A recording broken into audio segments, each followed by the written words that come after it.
So there are a lot of changes that we might see, and it's going to differ from person to person. Certainly, the color, the where lifestyle matters. How we're living really does make a difference. And so, starting in our mid to late 30s, our hormones do start to shift and decline. Our hormones are constantly in flux. It's a very dynamic our hormones are very dynamic, they're not static. But especially in our mid to late 30s, hormones start to decline. Specifically, progesterone declines first, followed by estrogen, and then our androgens. So some of the things that you might see for those who have I'm trying to articulate this because I see that there's a mixed crowd. So I don't want to just speak to those who have, uteruses and ovaries and levels, but I'm specifically in the work that I have done is with perimenopause and menopause. So I'm kind of directing it at that, and I'll circle it back. But for those individuals who do have ovaries and uteruses and their hormones are declining and will go through menopause eventually, the kind of things that you'll see as progesterone declines. Number one, progesterone plays a significant role in helping us stay kind of calm and relaxed.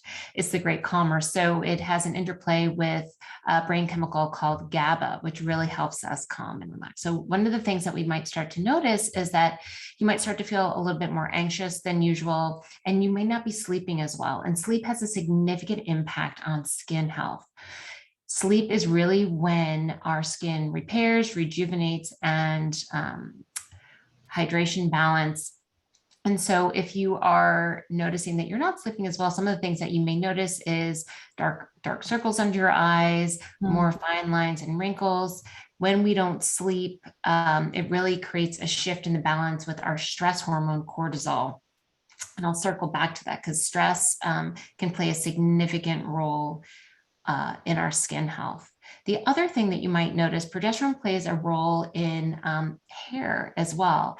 And the reason why that's important is on our scalp, there's an interplay between your progesterone and your androgens, your testosterone. Testosterone is a hormone that has two forms, testosterone and its more potent form, dihydrotestosterone. On the scalp, what happens is dihydrotestosterone can cause the hair follicles to shrink or miniaturize, what we call follicular miniaturization. And that's where you may notice widening of your part, thinning of your hair, and you might notice like female pattern baldness or male pattern baldness. Progesterone plays a key role in blocking the conversion from testosterone to the more potent form. So without that influence, you might notice that your hair is getting a little thinner, a little finer as you're maturing. So that's one of the reasons why I wanted to point out progesterone. Not as much research is in the literature about its impact on its effect on skin elsewhere, but it has been shown to play a role in elasticity and skin thickness. So progesterone is important. The other things that you might notice too, as we're maturing with regard to hormone health, is estrogen plays a significant role in hair growth. So it helps keep our hair, it prolongs the growth phase. Your hair grows in 3 cycles. I know there's a lot of stuff. But you might notice that your hair isn't as full and as lush. And it also plays a significant role in collagen formation and skin hydration, because it helps create hyaluronic acid. So you might notice that your skin is dry, and not just your face, your arms, your legs, but also in your intimate bits. So that's where, if you notice that sex is a little bit more uncomfortable, it's because your estrogen is going down. You might also notice more fine lines, wrinkles, and skin sags. So those are kind of some of the big things that you might notice. The other thing, should I pause there?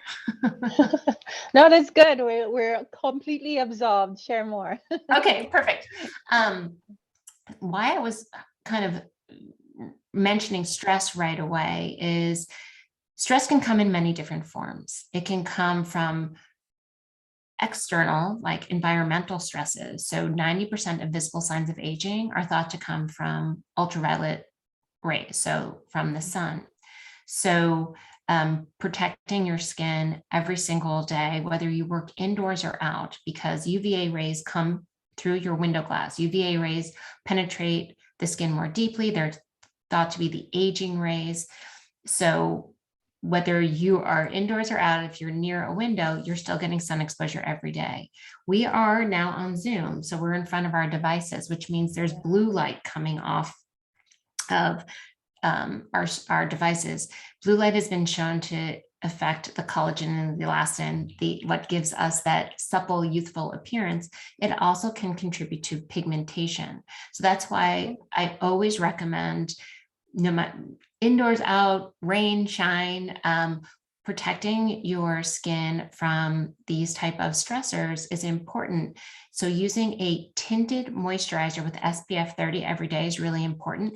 And the tint has iron oxide, and iron oxides have been shown to block that blue light. So thankfully, there are a lot of companies on the market right now that have expanded, to be more inclusive of all skin tones. It's about time, right? It's about damn time. Yes. And so there are options available. So that's one of the things in terms of an external stressor.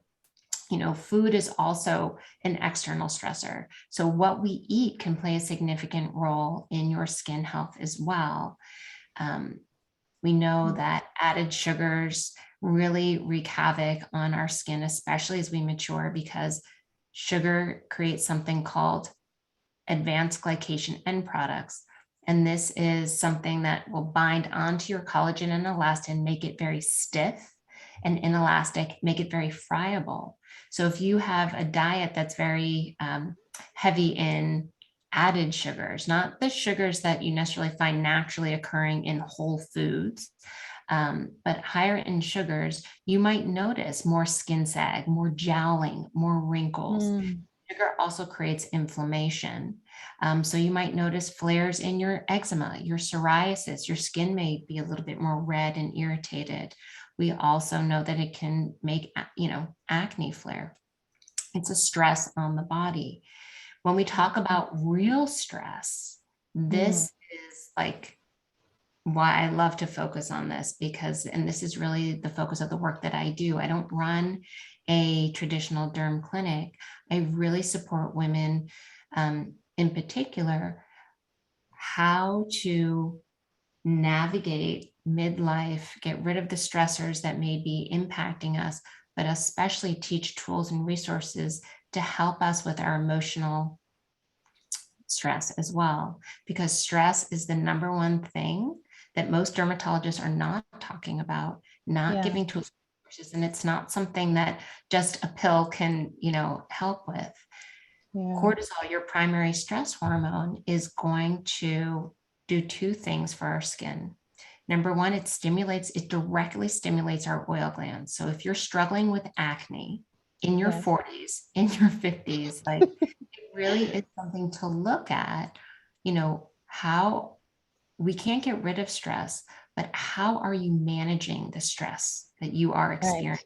Stress perception is huge. We also know that cortisol will break down your collagen and prevent repair. So again, if I can appeal to your vanity in terms of fine lines, wrinkles, and skin sagging, really taking a step back and looking at what's going on in your life. Like, we are living in a very stressful time right now. We can't change that. But approaching yourself with kindness, love, and compassion makes a huge difference. Because I think most people may look at their skin in the mirror and nitpick and just see what they're seeing in the mirror as like, oh my God, there's something wrong. I have to cover up. I gotta fix it. Yes. And my invitation, kind of what we talked about, and I just feel like I'm just talking like a unidirectional wind tunnel. So I apologize, but I'm just trying to get all this information out really fast. But really using your skin as like a roadmap and a window into your overall health and well-being, especially not just your physical health, but your emotional health. It shows up on your face. So it's when you see redness, irritation, breakouts, instead of criticizing or, thinking that your skin is sabotaging you in some way, I really invite everyone to look at their skin from a different lens. Like, what is my skin trying to tell me right now? Yeah. Sending you messages, those dark circles, that breakout. Your body is offering data that things are going on beneath the surface that need your attention. Right. Oh my. You said so many things and I'm trying to take notes and yeah, so you spoke about collagen and I know this has come up before. People wanting to know, should I be taking collagen supplements? Like what should I do really to help firm up my skin and just overall skin health? Can you talk a little bit more about collagen? Yeah, I'll talk about collagen, but I think, always it's an inside out approach first, right? We talked about Mm, what breaks down collagen, right? So instead of trying to spend a lot of money on supplements to try and bolster from the outside, taking a more proactive, preventative approach. What are the things I can do to maintain the collagen that I have and support my body to naturally produce collagen? Sleep, prioritizing sleep is one thing. yes. Stress, managing our stress, learning skills and tools. And that's, again, that's where I spend most of my time supporting people and teaching them how to do this. Nourishing your body with whole foods. Vitamin C is critical for collagen formation. So your fruits, your veggies that are rich in vitamin C can be very helpful. And then from the outside in, again, right? I talked about sun protection because we know that smoking can break down your collagen. Sun exposure, prolonged sun exposure, blue light exposure can break down your collagen. So taking preventative measures are going to be your top tips and that doesn't cost much extra money, right? You're not having to Right. buy Yeah. really expensive serums or supplements. If you're doing those things and you still want the added boost, there are two camps about collagen. Some will say that they've noticed a difference, that taking collagen supplementation can be beneficial. Others will say there isn't much evidence to support it. But here's Mm, the, again, it comes down to if you take a collagen supplement, once you start taking it, you have to continue taking it to get the benefit. And also, are you digesting, assimilating, like how healthy is your gut and all of that? So again, we really need to be paying attention to what's going on with our body first, nourishing it, making sure that our microbiome is healthy. And then collagen potentially could, be beneficial. I don't typically, myself personally, I don't typically recommend collagen supplements. I really want no. to emphasize kind of that inside out approach and then really bolstering your protection from the things that we know break down collagen from the outside.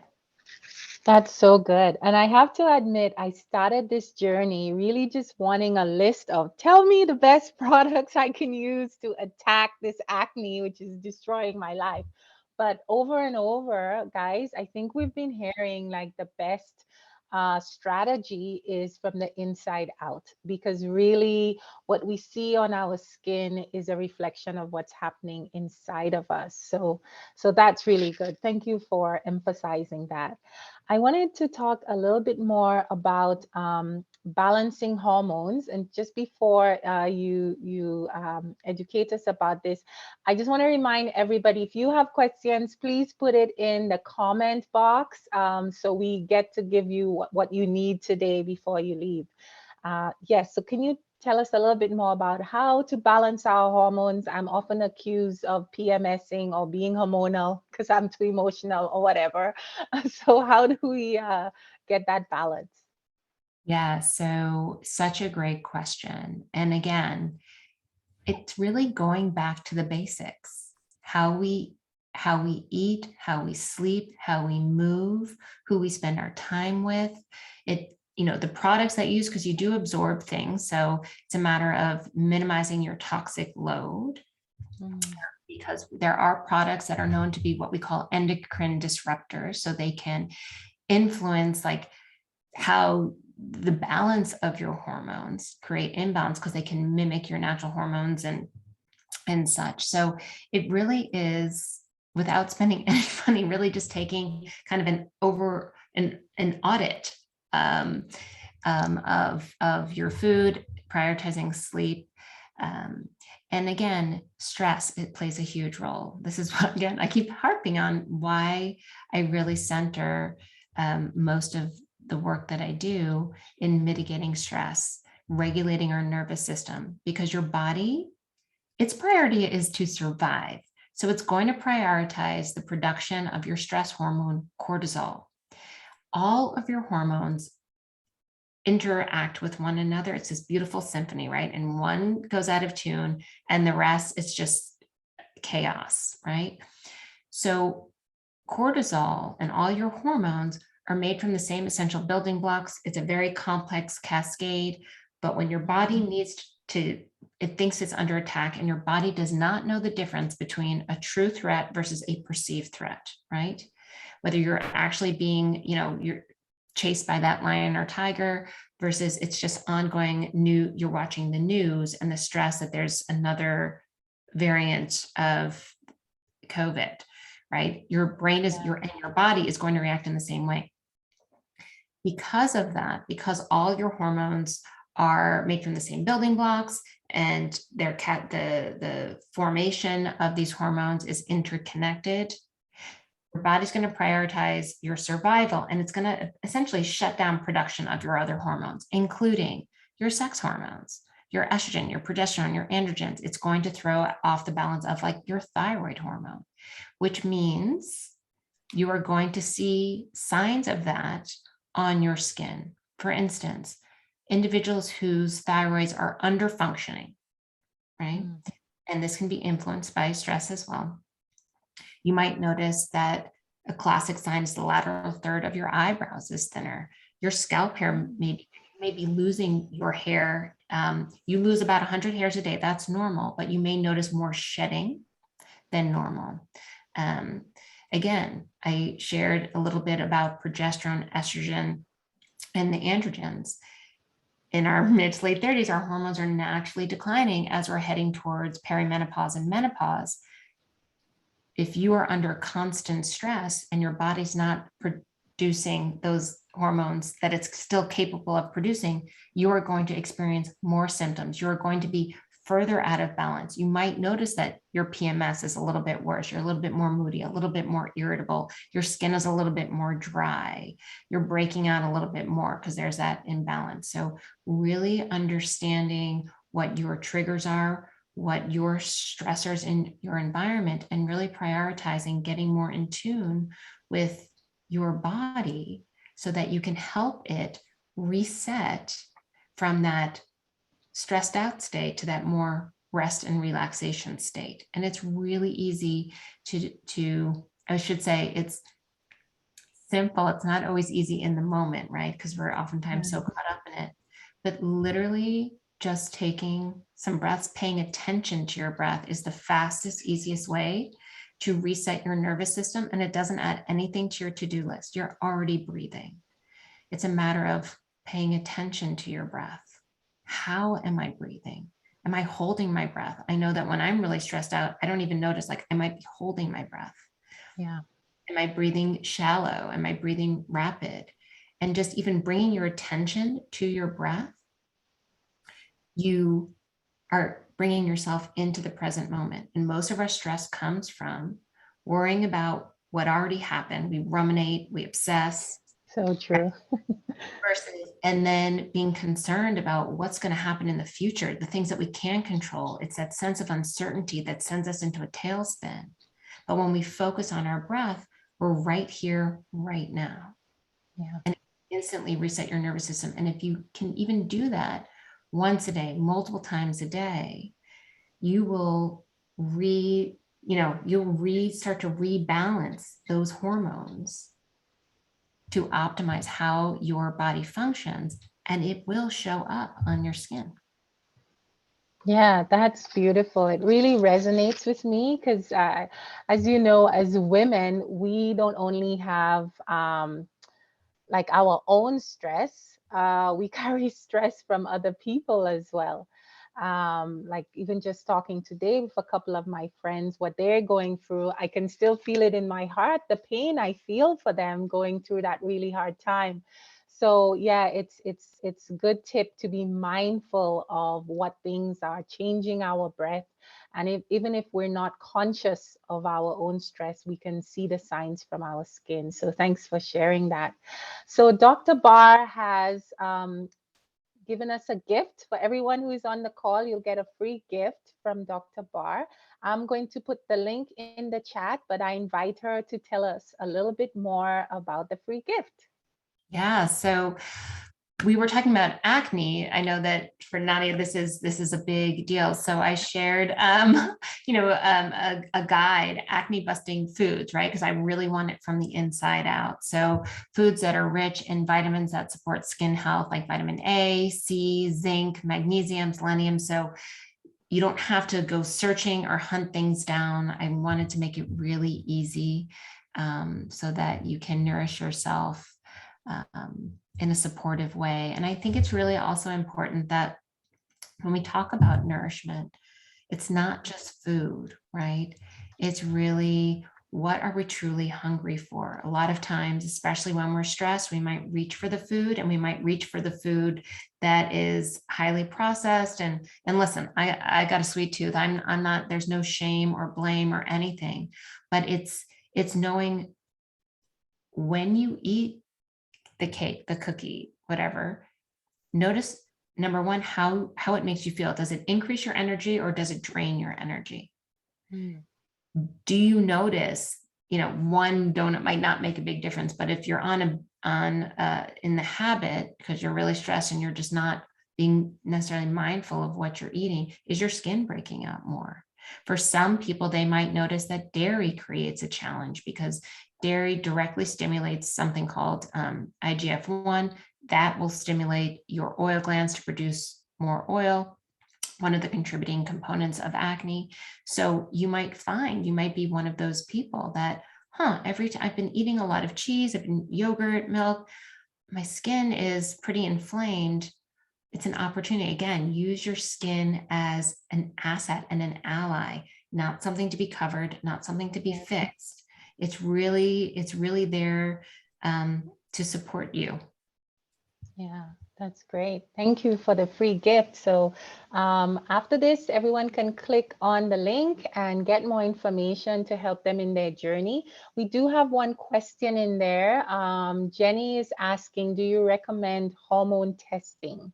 Yeah, so this is a interesting question. So there are two camps.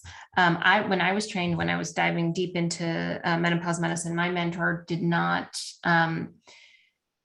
think that testing should be done for hormone levels in perimenopause, because on any given day, our hormones are spiking so much. And when you test, depending on the day, depending on the hour, you could be at a peak or you could be at a trough. Why testing can be helpful at times is to understand how your body is metabolizing, especially your estrogens.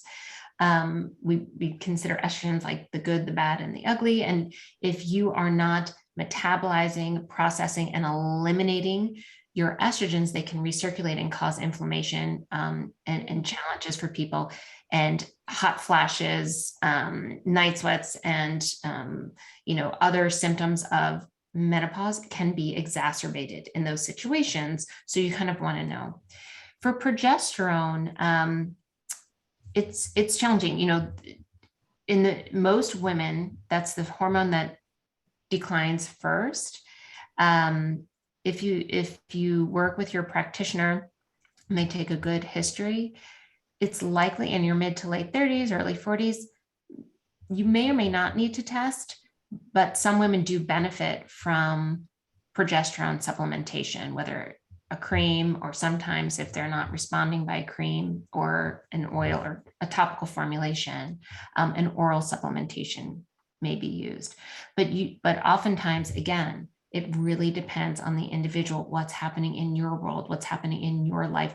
what are the things that could be throwing your hormones out of balance and maybe prematurely suppressing production of progesterone versus, so we want to address that.